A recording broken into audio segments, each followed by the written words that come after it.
Showko Showfukutei is a ventriloquist, comedian, actor, and one of the few female Rakugo performers in the world. Born in Japan, Shoko traveled the world with stops in Canada, Singapore, and London to learn her craft, which combines 400-year-old Japanese comedy techniques and modern day ventriloquism. I talked to Shoko about her live stage shows, working on cruise ships, creating web series, being on Australia's Got Talent, and much more on this episode of Under the Puppet. You're listening to Saturday Morning Media. And now, back to our show.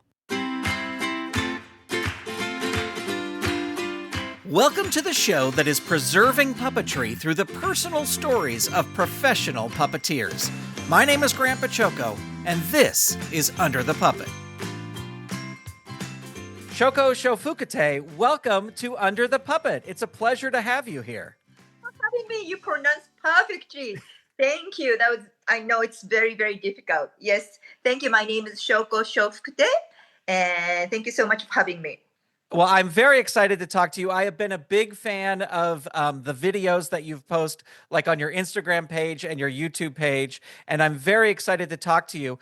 But I always like to ask guests when they come on the show, do you remember your first exposure to puppetry, the first time you saw puppets? Oh my God, this is like a therapy, Back to very, very, when I was a baby, yes, 0 years, before 1 year old. My aunt bought to me like a baby size, real size puppet. She can blink. She has a heartbeat. So it looks like a really real baby, like the same size as me. And then I used to sleep with her, talk to her. And even when I grew up, like elementary school, even high school, even became adult. All my problems, anything, I used to talk to her. Her name is Mary. But my parents are very busy working. So I couldn't tell any problems, what happened in the school and bullied or, the violent teacher, whatever. I always used to talk to her. So, I somehow, puppet was really close to me. She was the, first puppet, doll. Mm-hmm. Yeah, that's the first, maybe contact. Yeah. Growing up, was your family creative at all? Did they do performing or in the arts at all? No, my father used to own the camera shop, and then my mom just helped his shop. So no, nobody's puppeteer or actors or nothing like that. But Christmas gathering or New Year's gathering, we had a big family. So all the relatives get together. And I used to somehow, no one asked me, somehow I felt like I had to do something, entertain them. And every year I perform with the puppets or magic shows, or even I did an MC and I created a game show to entertain. And I made up my own backstage. So that's, come naturally from me. I was not inspired by any, none of the family member. Yeah. Were they supportive? Did they enjoy like your shows and encourage you to keep doing it? Very much so. Yes. I should be paid by them, but I did every year. I was now, what am I going to do this year? Well, material, I should do something new. And then I was only, 5, 6, 7, 8, 9, 10, 11, until 12. I did that every year. Excellent. Were you performing in school? Were you doing shows in school or taking music in school at all? Yes, I used to take piano lessons. I used to do ballet. I wanted to do the acting class, but it was very, very, very, very expensive at that time. So that time, $1,000 a month. So that was a big for my parents. So I couldn't go. And it's not really. I play with puppets at home. And were you making your own puppets at home, or were they stored? Did you buy them from a store?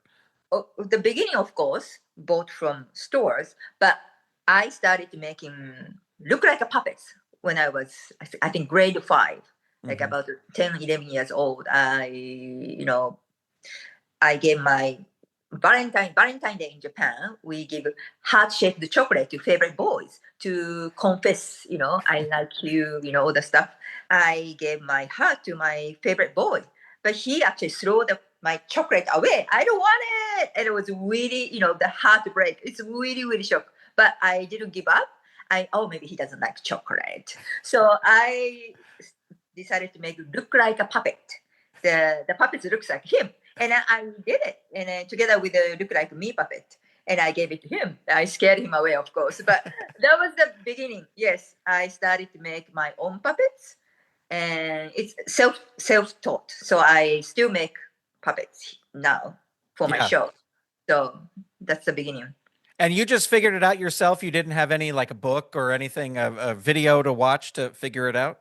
No, I didn't have any YouTube or anything like that. So that was, it's very basic, but I don't know, I just did it. Somehow I look, put the puppets next to me and, observe and then, it's not really perfect, but actually the puppet was look like him.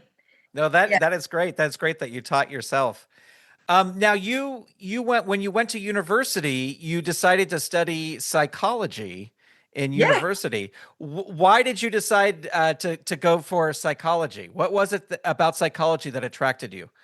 Oh, I'm always interested in the human, like or what they're thinking. What do they do? I like to analyze people naturally. Maybe, yeah. Good question. Why? It's always interested in psychology and like a philosophy. Just I say I liked it. Yeah, yeah. How did getting a degree in psychology help with your puppetry, or does it help at all? Is there anything about learning psychology that helped with your entertainment now that you're working on? Wow. Yes, I actually technically didn't help me. The degree didn't help me to become a ventriloquist Right. because first after graduate university, I didn't become a psychologist. I didn't work for company or nothing like that. I started work for police station because I found a job. There was the woman, police woman, who teaches only traffic safety using ventriloquism puppet. So of course I love puppet, and then that's my dream job. Just to play with the puppet, I paid. That was so I took the job, but I didn't use psychology. But I maybe subconsciously always I use psychology. What I Hmm. learned, but yeah, I would like to learn more about if I learn properly, if I have more about the child psychology, I could use puppet to talk to children. I mean, sorry, I jumped to the different topics, but I do lots of school shows, Hmm. and then somehow kids has autism or kids has always have a problem in the school. They love to raise their hand and they want to talk to my puppets or they want to be puppets and they want to participate in my shows. So somehow puppets has help those kids very much. So I do this from my experience, but without certificate. So I would be nice. Thank you. The good realization. I should take maybe some seriously. I take psychology, some special course or something. Yeah, yeah. Well, I want to talk about working at the police station with the ventriloquist puppet because I think that's great. When did you said that there was a woman there who was doing that? Did she teach you ventriloquism, or was that another thing where you taught yourself how to do ventriloquism? The former police officer. He's retired former police officer. He taught us a group of women teach traffic safety to children to elderly people. And former police officer, what I learned was when you use like M sound, the mami, M and P sound from Japanese mami mume mo P sound papi pupe po. That's the hardest for the ventriloquist. He told us when you use M and P sound, hide your mouth behind the microphone. that was that's so obviously no proper ventriloquist teacher. So we more importantly how to use the puppet like alive. So that's all. So but he's not professional puppeteer, nothing like that. That's why that was I don't count this as an entertainer. Just that was just teaching traffic safety using ventriloquist puppet. Yeah. Doesn't mean I was professionally doing ventriloquism. What was the puppet like? What was the character that you used in the traffic school? There was a Ken. I still use name called one of the puppet called Ken, but like a little boy. So it's more, it looks like big eyes, like anime look, Mm. Japanese anime manga kind of look. Yeah. And it's very old fashioned, the blink and then mouth open, the kind of hard puppet, ventriloquist dummy I used to use. Now you say that you don't count that as part of your professional career teaching the traffic school, but did it help you build confidence performing in front of people? I mean, you were already doing that at your family things, but did it help you build confidence? Maybe, yes. Somehow, talking to in front of people, performing or doing something. I was a very shy girl, but on the stage, I was always somehow. Oh, I used to do the ballet as well. Somehow, I have confidence on the stage. I maybe switch on, I would change. So I never be nervous on in front of even the traffic safety school. Yeah, but I'm sure that those experiences helped me Yeah. later on my career. Yeah. Yeah. Well, and then you moved to Canada, right, to study English after that? You you know me so well. Yes, that's fine. I do my research. Oh yes, yes, thank you. Yes. So yeah, Why did you decide to move to Canada to learn English? because I was in a police station that time for 3 years. It's very intimate, very men-dominated environment. Policemen, and those type. Also really there were hierarchy and there's strict rules. Of course, it's as in a police station. I was just doing a puppet, but using puppet, but around me all are police officers. But they are very nice. But I just felt like in the society, I felt like in a small. I'm in a small world. I wanted to see outside. So if I could speak English, maybe my world become bigger. So I decided to study English, and yeah, then to get the working holiday visa and move to Canada. And were you doing any performing in when you went to Canada, or were you just strictly studying, English? No, I didn't do any performance there at all. Yeah, there was a Halloween party and dressed like a dog. And no, I didn't do anything over there. I was not interested in being an entertainer at all. I was not interested in become a ventriloquist or anything. But during, when I was there in Canada, I try not to speak in Japanese or I try not to make Japanese friends. That's why I was so lonely, extremely lonely. I think I overeat from the loneliness. And then I didn't bring my puppets either. So I was very lonely. But yeah, I made a good friends. But yeah, sometimes I was very lonely. I couldn't express myself fully and couldn't understand what they're talking about sometimes. So what they were laughing, but oh, I don't understand. And I used to listen to radio. That time not much podcast, more radio. So I used to listen to radio. That was the radio trade come to, really heart to heart, very much individual rather than the watching TV. So I decided to become a radio presenter. Then after came back from Canada, I looked for the radio TV presenter kind of we called announce school. I don't know how to say in America, but Hmm. school. And then 1 year I did a full time. I was full time student. And then I got an agent. I started to work as a radio presenter in Japan. Yeah. Yeah, and what was the training like when you went to school? What was like? Did you get to practice in a radio studio and learn all that? Did you have to learn all the controls in the studio, or was it strictly the announcing? Strictly announcing because in Japan you don't need to control anything. But when I moved to Singapore, I got the job in Singapore as a radio presenter, producer presenter. I had to do all by myself, the mixing and the microphone volume and playing music. Oh, it was so hard. But in Japan, we have a director, producer, you know, sound engineers. I don't need to do anything. I just talk. So I only learned skill about how to read news, how to read, narration, how to the voice training, pronunciation, intonation, all sort of stuff. Very, very detailed. You were a host on, as you mentioned, several stations like in Japan and Singapore. What did you love most about being on the air, being on the radio? And I love to connect with the not the audience, can I say listeners? Yes, I used to love to receive the order. That time was a fax, and I received the fax, and I like it. I had many. I did many live shows, like one very serious, like reading news, and that was it's least interest for me, but I had to do it. I did it, but it's really really hard.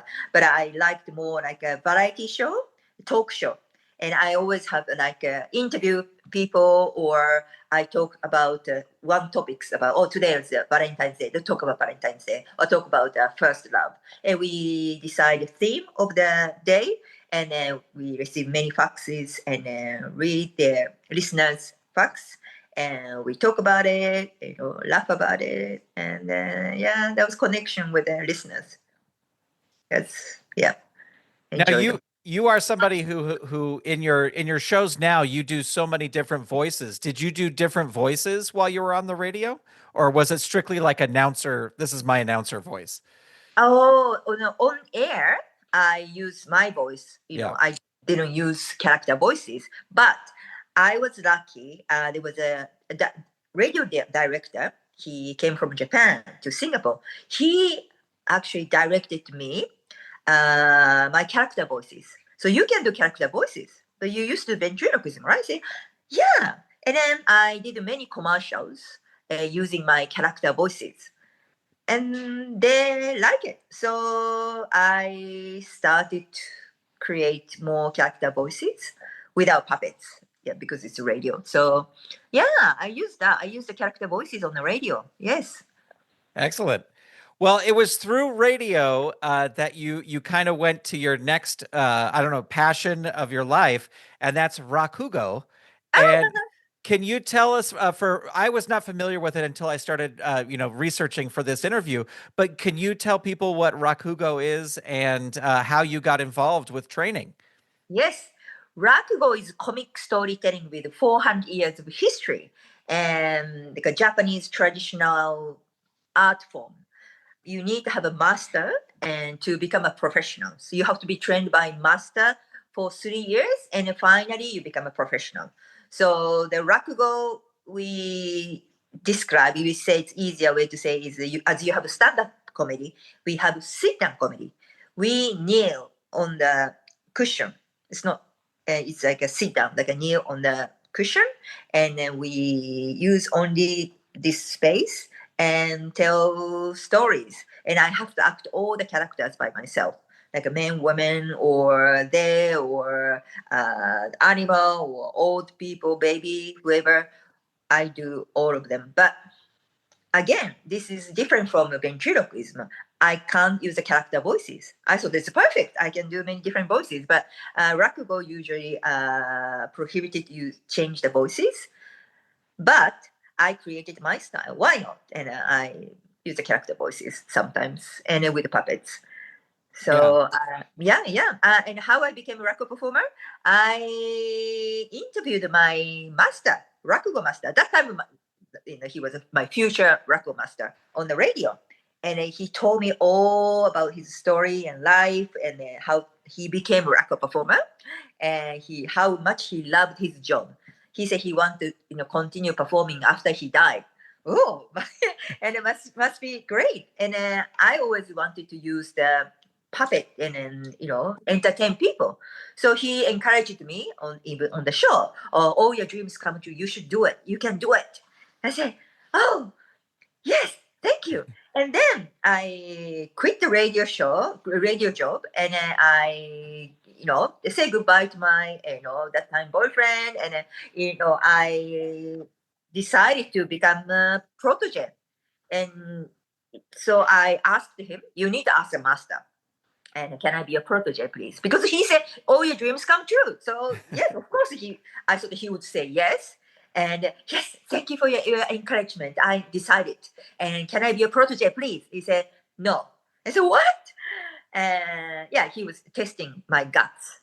Usually the master said no 10 times, and finally he said yes. So no. Said, oh, sorry, you are not so, to be honest, not so young. And usually the people become record performer 18 or two after university, but you're already, you better get married, go back to Japan. That's what he said. That maybe a happier life for you. So then, oh no. And then he was moving to London as a cultural ambassador. So I decided to go one day earlier than him. And then I welcomed him, uh, holding the card, welcome to London. And I was waiting for him at the Heathrow Airport. And then my master and his family, or the wife and child, arrived in Heathrow Airport, and he saw me, and wow, he was shocked. And okay, you are serious, and you can be my protege. And that was my start.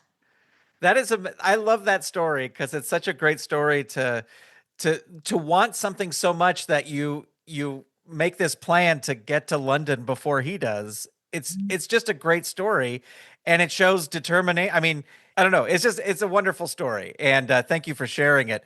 What is the training like? I mean, maybe you can't tell us all the secrets, but I hear it's pretty. I've read about that. It's pretty intense. It's an intense studies, session. Yes, actually, my master, why I wanted to his protege, because I saw many rakugo stories, raku performers in Japan, but I never wanted to be a raku performer. Only when I saw my master's performance, because he does puppet rakugo, he add puppets into rakugo story. That's why I was drawn to his puppets more than rakugo. And I was, wow, I've never seen this before. And then that's why my training, his training was quite different from other rakugo masters, completely different. And also, we are in London. We can't do the same training as other rakugo performers in Japan. And more, Showfukutei is a family name, 400 years old rakugo family name, Showfukutei. Showfukutei family, we have to be very quick and witty, and we have to kind of read the air. That kind of almost like a psychic training, but I have to read master's mind. So let's say it's too late. If he say, "Can I have tea, please?" That's too late. I have to serve tea before he said, and then let's say, yeah, that's not in London, but that was in Japan after that I went back to Japan. But anyway, that's what I learned. We have to read other people's mind. We serve before they request. So that's actually, I don't know why I had to do this, but I realized that helps to read the audience, the audience mind, and then it helps definitely on the stage. Not just that, not just the reading mind. That's not just a training, but in London, I did a street performance. Start from street. That's completely different from other rakugo performance, because he told me that Kamigata rakugo, we have two different type of rakugo. One from Edo rakugo from in Tokyo area, and Kamigata rakugo is from Kansai area, Osaka. And Osaka rakugo, Kamigata rakugo started from street performance. So that's why we are so loud and we are so bright, and we make lots of noise, and the roots is different. The Edo start from like a ozashiki inside, tatami room. Voice is softer, and then mannerism is a little bit different. So that's why he suggested me to do that. Here, this is your first stage. Here you go. What do you mean? Here on street? Yes, by the Thames River. It's very It was cold then. It was freezing cold, and I was wearing kimono and knee on the floor. Okay, do some stories. I just the new short story I learned, and because I have to talk to myself, almost like a talk, I have to act different characters. So it looks like I'm talking to myself. No one gave me the money, but some people give me coin, and then maybe they thought that I'm a crazy Asian woman. Maybe have some problem, and some poor Asian woman. The people gave some money, but they didn't work. That was like a really almost like a begging. It's not like a stage performance. So he said, okay, why don't you use your puppet? Because you used to do ventriloquism, right? I said, yes, I love puppet. And I started to do some, ventriloquism, and people start to stop and watch my show. And then I created many different type of puppets and material on the street. And after that, we did also the school shows and also comedy club. And finally, we did the Edinburgh Festival. And yeah, that's completely different trend. Yeah.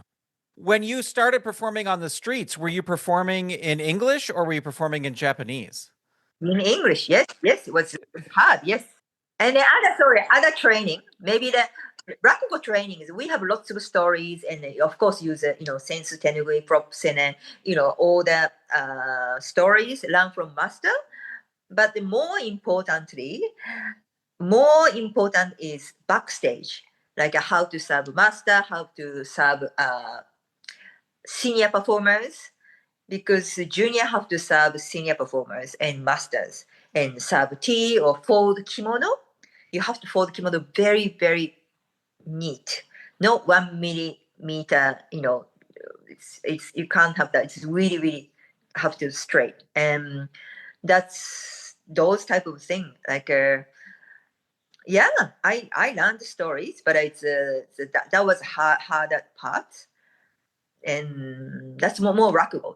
That's the different from the stand-up comedy or other type of art form and performance, because Rakugo has 400 years of history, very traditional art form. That's why those things are very, very important, very important part of training.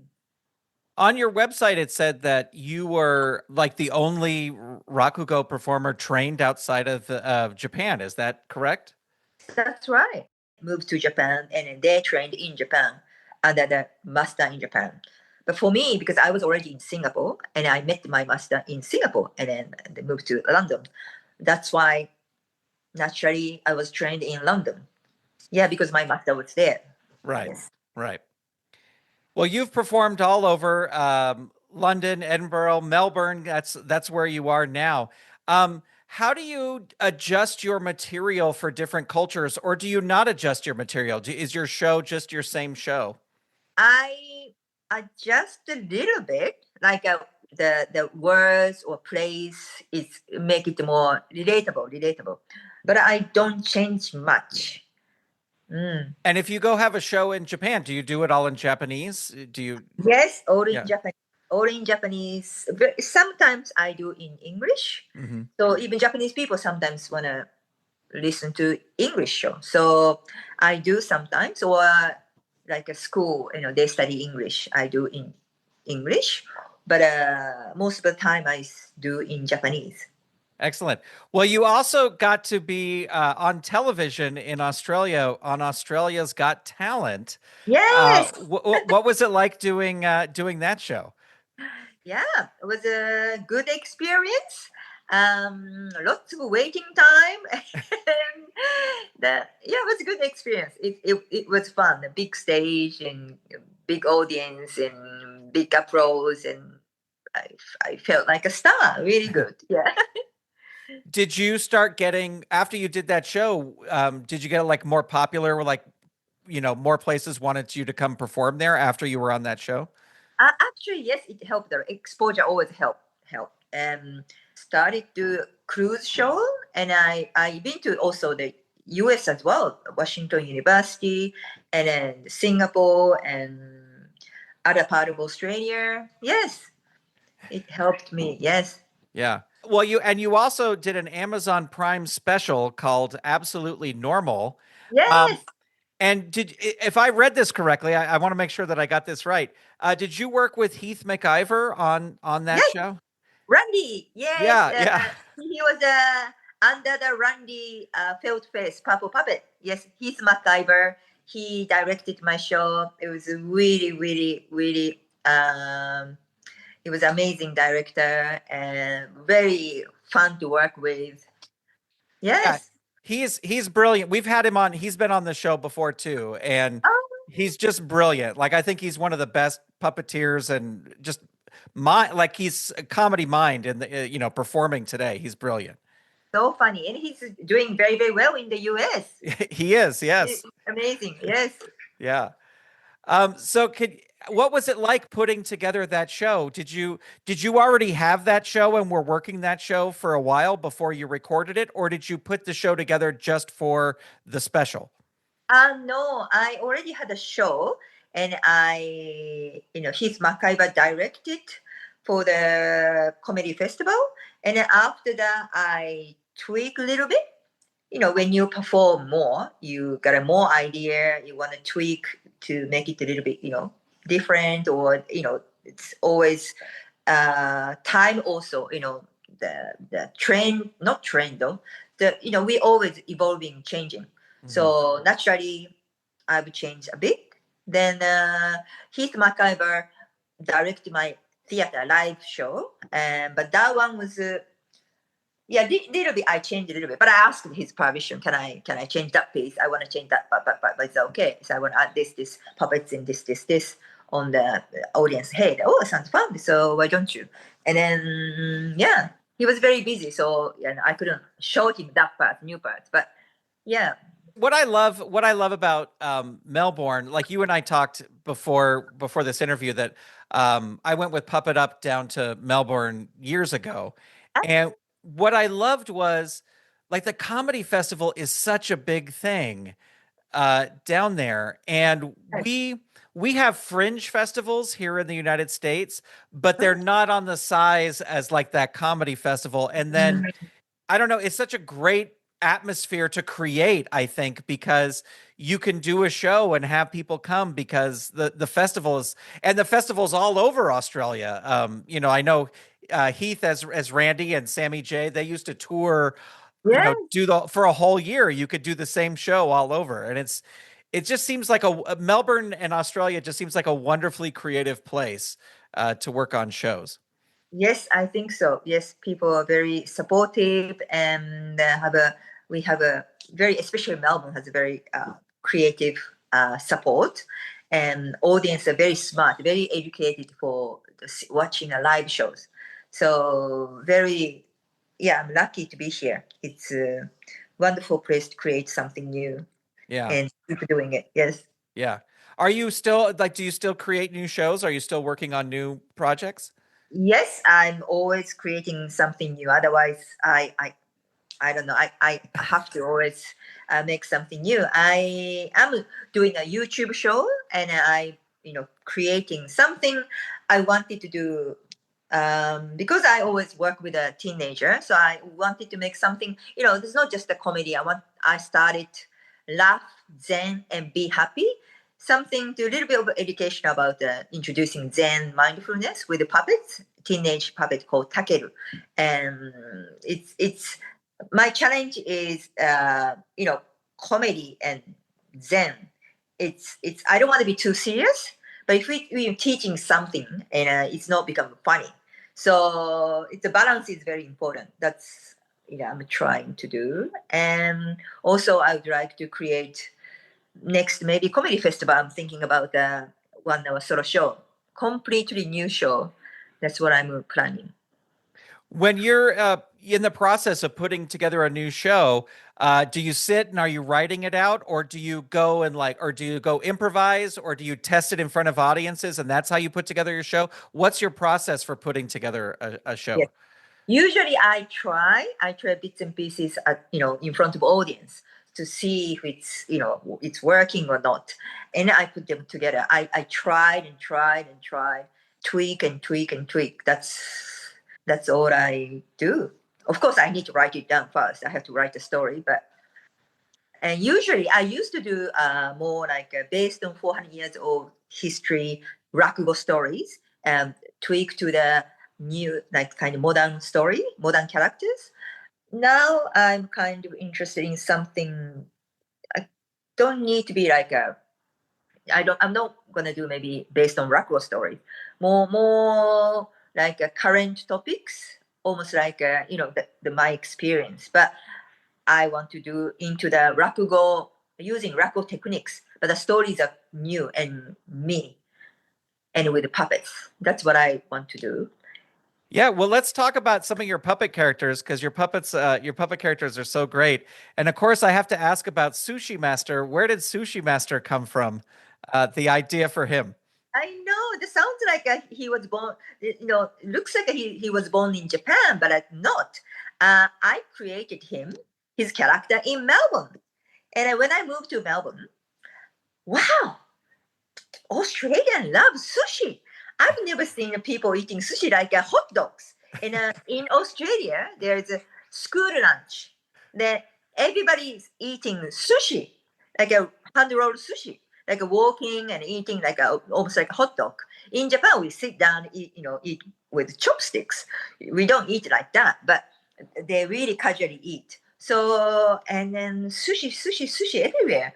Sushi shop. Wow. So why don't I make a character?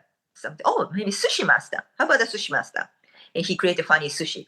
So I created him. And then after that, I started making like a cucumber sushi, California roll sushi, and all sushi, like sea urchin sushi, fried chicken sushi, and prawn sushi, and all type of sushi puppets. They have all different type of characters, and also other characters come from Sushi Master. Well, is he your most popular character, do you think? I think because I use him mainly, especially for adults. For young children, he's just old guy, so I don't really use it too far. So I use more, young boy puppet or Ninja Ken is very very popular. Ninja Ken is perfect for kids, definitely. But another small Ninja Ken does harakiri. That's I can do for small children, only for adults. Now I use Takeru, a teenage puppet. That's very new. So I want to more work on him. Yeah, I want to create him a much stronger character. So Takeru is my favorite. And Allergy Angel, that's new as well. Who's allergic to any sushi? Just Any can't have sushi, any allergic sushi. to any sushi. She's allergic to even to herself. She's allergic to people who talk about allergy. So she's basically allergic to herself. So that kind of a character. That was actually that's the one the web series I just done. Puppets need therapy too. That's I created the web series. So I have to promote in them. That's yeah. You can see that all the characters like a very weird, quirky puppets visit a sushi shop. So that's the puppets need therapy too. Yeah. So do you want me to say all other puppets? Sure, sure. If you want to, yeah. And I will put a link to puppet, to your YouTube channel. I'll put a link with the Oh, thank podcast you. so people can find it. Oh, thank you. That'd be great. Yeah, other puppets like the one eye, monster one eye, big eye, like that's kind of in Japanese yokai, monster, and he's always eat too much because his eyes bigger than stomach, and the one other character has no face, like also like a kind of yokai, and she has no face. I don't say for kids. For kids, I just say no face monster, but for adults, her name is Scarlett. She's a veteran actress. She's done work too much on her face and the botox and everything. So actually, she lost her face. That's the character. It's yeah. I use the same puppet sometimes, both for adults and kids. But I just changed the material. I can't talk about the plastic surgery to children, so I separated. But I sometimes use same puppets. Yes, I have 50 puppets. So, but I mainly I use 5 to 7. So puppet needs therapy too. I use I think 12 puppets. It was hard to use the different characters' voices. Well, I was going to ask that. How do you keep your character voices all distinct so you know which one to go to? Like, what's your trick or technique to keep them straight? As soon as I hold the puppet, I remember the puppet's voice, so I can do that, no problem. I never make mistakes for that. Maybe I use enough, I train enough or something, or maybe I really talk to the puppets like a character, like they're alive. So maybe then the beginning was hard. We just made a puppet new, so the puppet doesn't have a soul, like a very, just a piece of fabric, or just a puppet. It's not really like I don't have a character or no spirit inside, and that's why it's so hard to give them voice. Once I gave them voice, their voice, it's quite automatic. I think automatic. Yeah. Like, yeah. And are you still building all your puppets? Like when you come up with a new idea, are you the one who's building it, or have you work with builders now? I would love to ask builder in future, but I'm not making new characters yet. Actually, now I want to more, you know, go deeper. I want to have more new, how do I say that? New jokes with the same puppet, or Right. new story with the same puppet. I want to build more relationship with the new puppets. So I shouldn't make any more puppets. I have to stop. I have to stop. Well, I wanted to talk to you. You mentioned that that you worked on cruise ships. Yes. And that is a, I always like to talk to, when I talk to puppeteers, I like to talk about different kind of venues that people can perform in.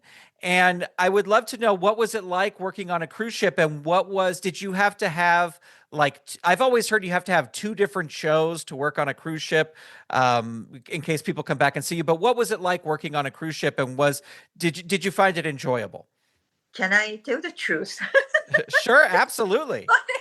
Anyway, I don't do anymore. I don't do anymore. Right. And it was a great experience. I really, really appreciate that I could travel, and then beautiful big stage. And then I didn't need to have two different type of material because my son was small, and I asked them only 1 week a month maximum.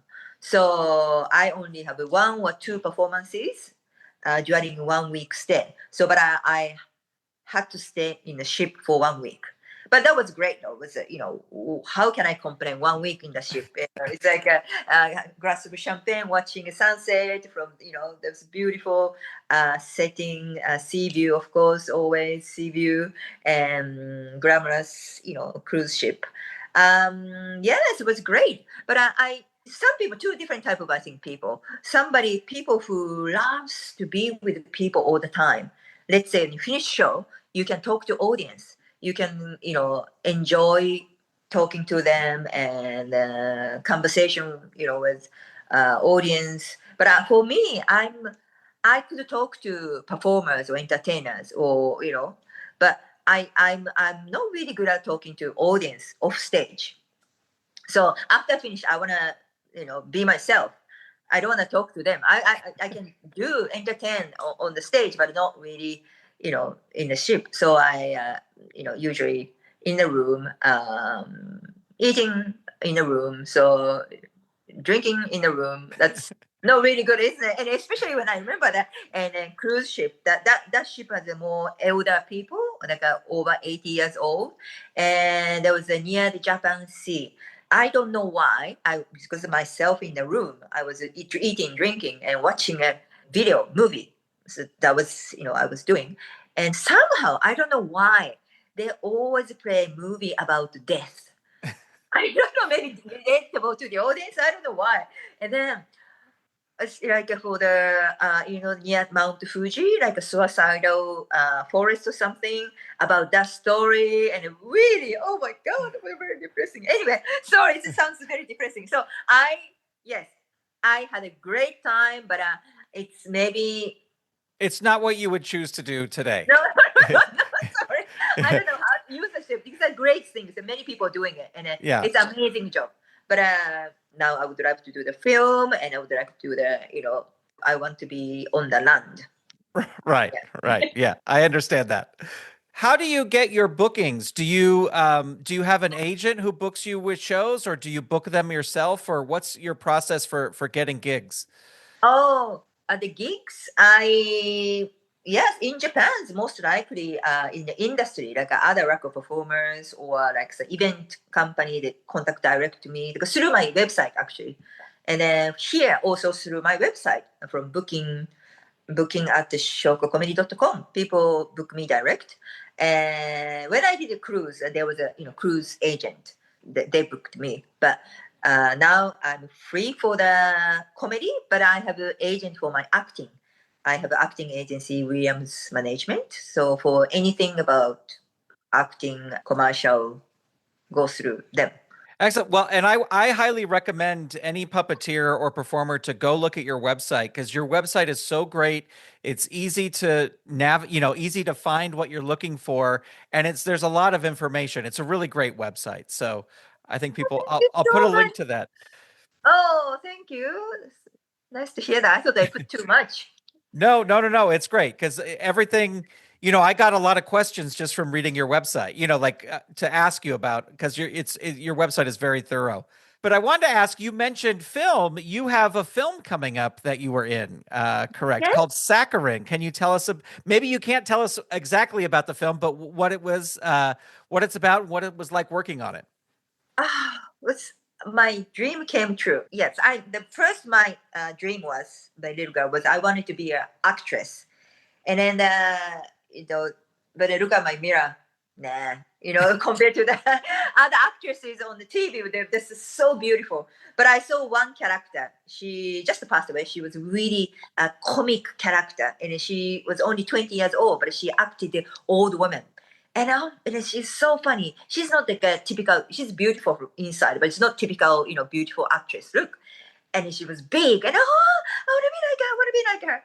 And I always wanted to be an actress, and but I always thought, oh, so maybe not. But and then anyway, I became a live performer, and I was always wanted to be on movie.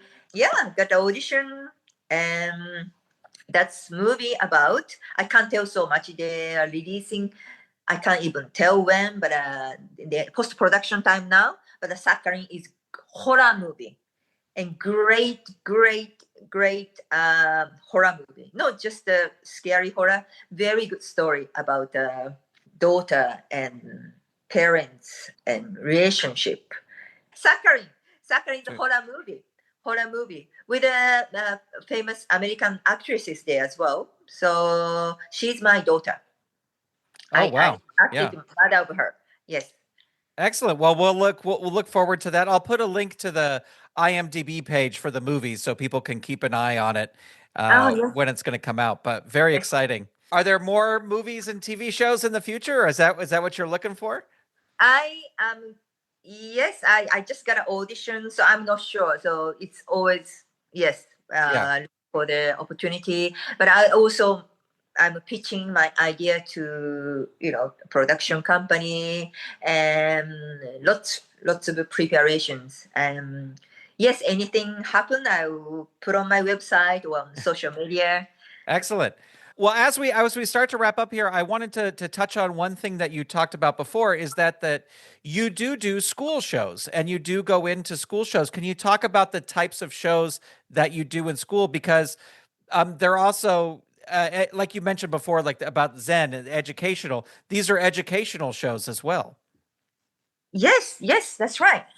In the school show, more for a cultural show using a rakugo, and but use the bamboo.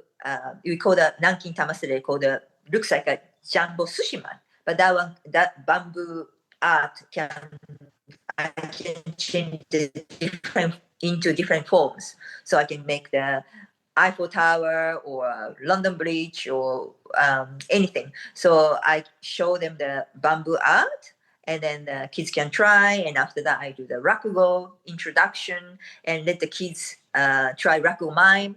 And I tell them the Rakugo short stories. And depends on the age, I change the stories. And then that at the end, I do my original ventriloquism Rakugo, which is put the ventriloquism and the puppets into the Rakugo story. So more the cultural, educational show, but it's comedy.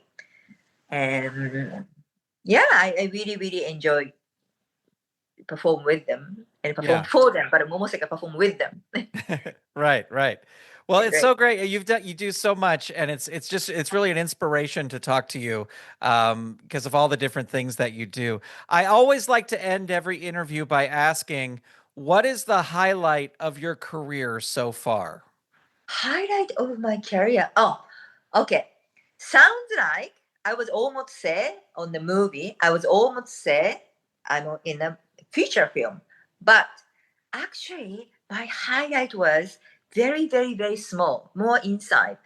When I did a performance for the, it's the stage is small. It's not the highlight like on TV or movie or nothing like that. I did a big theater. I did a three in front of 3,000 audience before, but it was better than performing with big audience, gorgeous luxury experience. My experience, that's the highlight. I still the one of the best experience I had when I performed for junior high school. I don't know how to say in America. He they're 13, 14 teenager. Hmm. The school was quite rough, very bad kids there. Some of them almost drop out such a young age.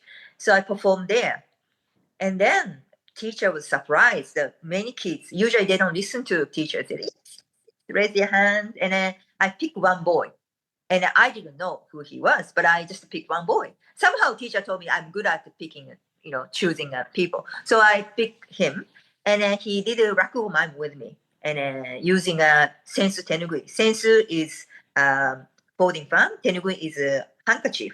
Only two props we use for the Japanese traditional rakugo, and I gave him. And use these props, and you can tell the story what I did. Like, the act like a police. Can you act like a police, please? And I did the police differently. Oh, very serious policeman. I acted, but you don't need to copy. You can act whatever you like. He said, okay, I want to act my way, and he hold a holding fan, and then almost like a stabbing action did it to me in front of my eyes. He said, I will kill you. I'll kill you. I'll kill you. That's what he said. I was shocked, but I was not scared somehow. And it must be his parents around him, or maybe policemen talk to him like this. So I was really, okay, understand. Your version police is a very bad cop. Okay, you can keep this character, be a bad cop, fine. And do the monkey. He did the monkey very funny, and funnier than me. And then he got lots of laughter. His eyes was shiny. He was so entertained everybody, all the attention, the laughter and applause. He was so happy. And then after that, the teacher came to me, and I was so surprised. I was so worried.